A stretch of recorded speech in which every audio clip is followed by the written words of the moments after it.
আসলে তেলের সংকট আমাদের বাংলাদেশে নাই, কিন্তু সিন্ডিকেট কইরা টাকাগুলোর ওরা খাইতে আছে। স্যার আমাকে বাংলাদেশে সত্যি কথা বলতে গেলে আমাকে বাংলাদেশে কোনো প্রকার তেলের সংকটই নাই। এই হলো সেই তেলের পাম্প, সেই তেলের পাম্পের এই হলো সেই অবস্থা।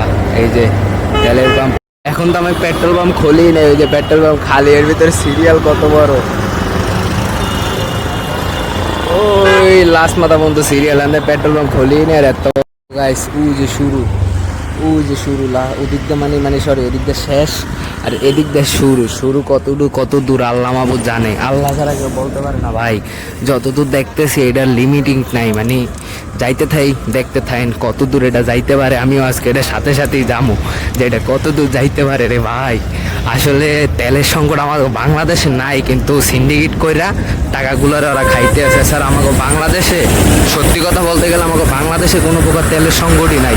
এই যতটা যে সিন্ডিকেট যারা করার তারাই সিন্ডিকেটগুলো কইরা তারপরে তেলের দাম বাড়াইতেছে, এই করতেছে এং করতেছে স্যাং করতেছে।